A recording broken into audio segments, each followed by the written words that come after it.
నమస్తే అన్న, అందరికీ నమస్కారం. ఆంధ్రప్రదేశ్ ప్రభుత్వం ఏపీ ప్రజలకు శుభవార్త చెప్పింది.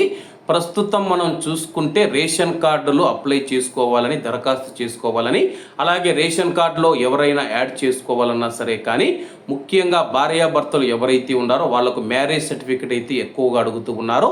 దీంతో చాలామంది రిజిస్టర్ ఆఫీసులకు వెళుతూ ఉన్నారు. 10th క్లాస్ సర్టిఫికేట్ అది ఇది అని చెప్పేసి మొత్తంగా 3 నుంచి 4 వేల రూపాయలు ఖర్చు అవుతూ ఉంది.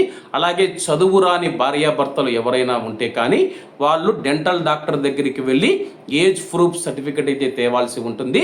దీంతో ఆ యొక్క ఏజ్ ప్రూఫ్ సర్టిఫికేట్, ఈ యొక్క మ్యారేజ్ సర్టిఫికేట్ యొక్క ఖర్చు మనం చూసుకుంటే 5 నుంచి 7 వేల రూపాయల వరకు అయితే అవుతూ ఉంది.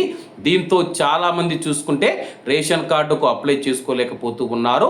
దీంతో చాలామంది ప్రభుత్వానికి ఫిర్యాదులు చేయడంతో మ్యారేజ్ సర్టిఫికేట్ వల్ల రేషన్ కార్డులు చాలామంది అప్లై చేసుకోలేకపోతూ ఉన్నారు.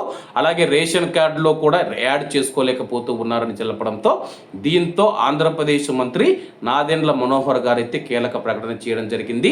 మ్యారేజ్ సర్టిఫికేట్ లేకుండా రేషన్ కార్డులు తయారు చేస్తామని చెప్పేసి ఇక గ్రామ వార్డు సచివాలయాలలో ఏ ఉద్యోగి కూడా మిమ్మల్ని మ్యారేజ్ సర్టిఫికేట్ అడగరు, మీరు మీ యొక్క భార్యాభర్తలు ఎవరైతే ఉన్నారో రేషన్ కార్డులో యాడ్ చేసుకోవచ్చు అని చెప్పేసి మంత్రి గారు అయితే ప్రకటించడం జరిగింది.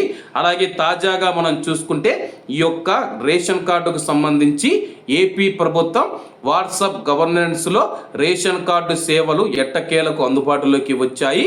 అలాగే వాట్సాప్ సేవలకు సంబంధించి నెంబర్ స్క్రీన్ పైన మీకు కనపడుతూ ఉంది.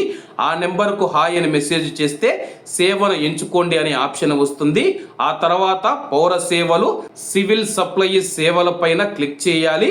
అప్పుడు దీపం స్థితి, rice draw, eKYC, rice card సమర్పణ, ఆధార్ సీడింగ్, కార్డు విభజన తదితర 8 సేవలు అయితే మీకు కనిపిస్తాయి.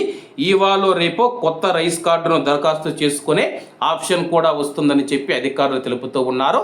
కాబట్టి అందరూ బాగుండాలి, అందులో మనం ఉండాలి. అందరికీ నమస్తే అన్న, జై హింద్.